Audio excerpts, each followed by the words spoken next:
الحمدللہ وحدہ والصلاۃ والسلام علی من لا نبی بعدہ، اما بعد۔ کیو ٹیلی ویژن دیکھنے والے تمام ہی ناظرین کو پوری دنیا میں جہاں جہاں اس وقت ہماری ٹرانسمیشن دیکھی جا رہی ہے، سب کو بہت ہی خلوص، ادب اور احترام کے ساتھ عامر لیاقت حسین کا السلام علیکم۔ ناظرین کرام، آئیے اپنی اصلاح کریں۔ ہمارے یہ پروگرام آج 8واں دن ہے۔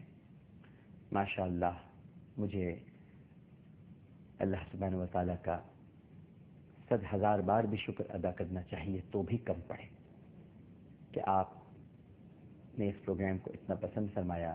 اتنی ساری ای میلز آ رہی ہیں، کالز آتی ہیں، ماشاء اللہ سے SMS آ رہے ہیں ہمارے پاس، ادھر آتے ہیں جب ہم ARY ڈیجیٹل کی ٹرانسمیشن کرتے ہیں تو اس حوالے سے بھی SMS آتے ہیں۔ حالانکہ یہ کیو ٹی وی پہ پروگرام ہوتا ہے، آپ کی بڑی محبت، بڑی مہربانی۔ تو آج آئیے اپنی اصلاح کریں گے۔ میں نے سوچا، خیال کیا کہ کیوں نہ ان 4 سوالوں کے بارے میں ذکر کیا جائے اور بات کی جائے جو قیامت کے روز ہم سے پوچھے جائیں گے۔ نبی کریم صلی اللہ علیہ وآلہ وسلم کا ارشاد پاک ہے، فرمان علی شان ہے کہ قیامت میں جب تک لوگ 4 باتوں کا جواب نہیں دیں گے، کسی انسان کا قدم اس جگہ سے نہیں ہلے گا۔ اب 4 چیزوں میں جو سوالات ہیں، یعنی جو 4 سوالات ہیں، ان میں سب سے پہلا سوال یہ ہے کہ آپ کا شباب کہاں گزرا؟ جوانی۔ جوانی پر بڑا ناز ہوتا ہے، جوانی کہاں گزاری؟ شباب کا بڑا ذکر ہوتا ہے۔ اور یہ سوال ناظرین کرام مردوں سے بھی ہوگا اور عورتوں سے بھی ہوگا کہ جوانی کہاں گزاری؟ صرف مردوں سے نہیں ہوگا، عورتوں سے بھی کیا جائے گا۔ ظاہر ہے کہ قیامت کا روز ہے، سب لوگ مجرموں کی طرح کھڑے ہیں، اس میں مرد ہیں، عورتیں ہیں، تخصیص تو نہیں ہے، سوالات تو ہیں۔ اب یہ جو جوانی ہوتی ہے نا ناظرین کرام، یہ بڑی نعمت ہے، یہ اللہ کا بہت بڑا انعام ہے۔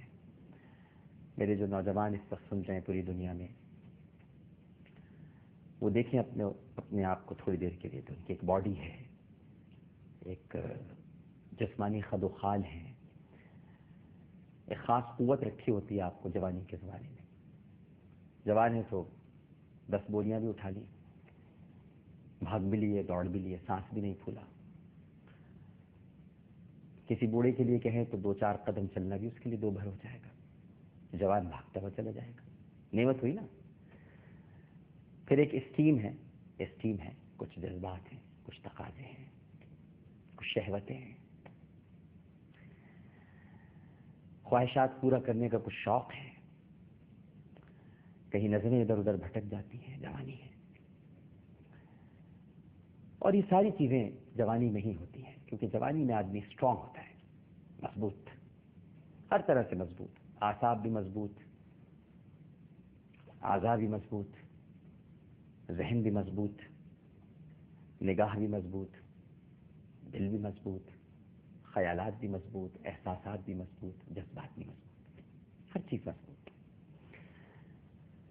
اب جب آدمی بہت زیادہ اسٹرانگ ہو جاتا ہے، ویسے بھی ناظرین کرام، تو پھر اس کو نتیجہ کم دکھائی دیتا ہے، آگے کی سوچ اس کو دکھائی نہیں دیتی، مطلب ویژنری نہیں ہوتا، وہ اس کا ویژن تھوڑا سا سکڑ جاتا ہے۔ جیسے آنکھ کی پتلی جب تک سکڑتی نہیں ہے، اس وقت تک قریب کی چیز دکھائی نہیں دیتی۔ یہ سائنس کا اصول ہے۔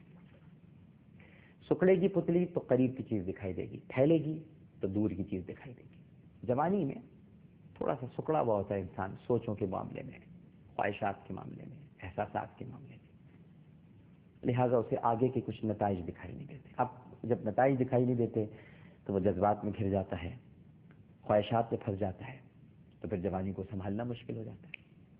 خواہشات میں پھنس گئے، سنبھالنا مشکل ہو گیا۔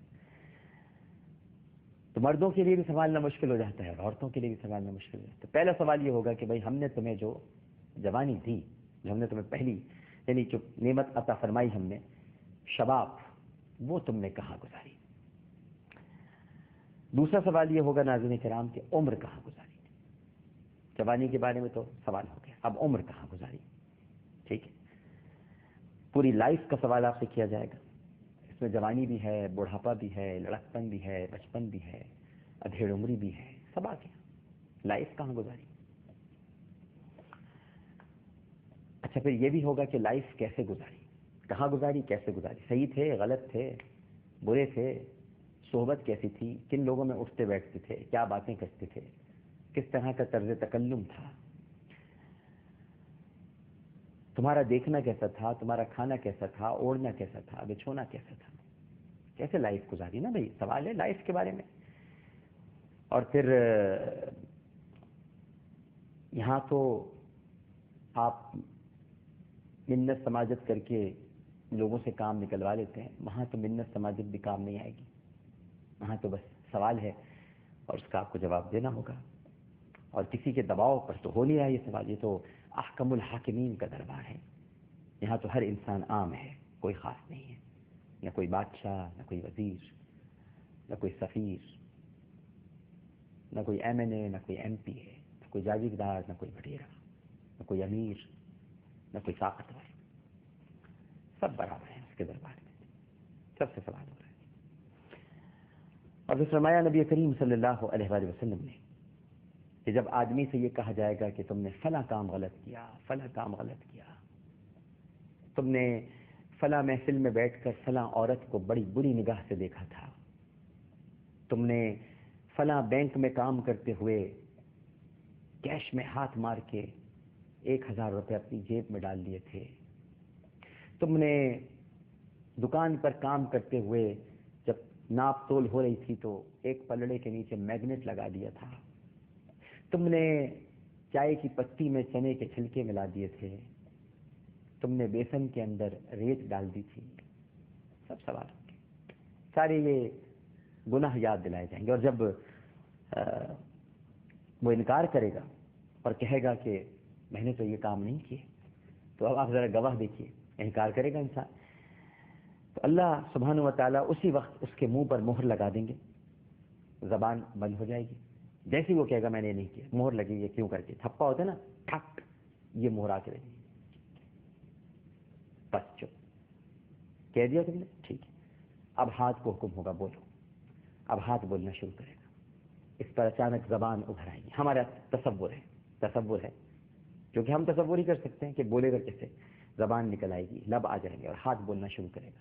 انہی ہاتھوں سے میں نے بیسن میں مٹی ملائی تھی، انہی ہاتھوں سے میں نے چنے کے چھلکے چائے کی پتی میں ملائے تھے. یہ ہاتھ جواب دیں گے. وہ زبان چپ ہے، اب منہ پہ مہر لگی ہوئی ہے. آنکھ بولنا شروع کر دے گی، ہاں پروردگار میں نے اس عورت کو دیکھا تھا بری نگاہ سے، بالکل اس آنکھ سے دیکھا تھا. پیر گواہی دیں گے، ہاں پروردگار ہم کسبی کے کوٹھے تک گئے تھے، بالکل گئے تھے، ہم نے برے کام کیے. ٹارگٹ کلرز کے پیر بولیں گے، ہاں ہم نے فلاں جگہ پر گھات لگا کر اتنے لوگ مار دیے تھے، قتل کر دیے تھے.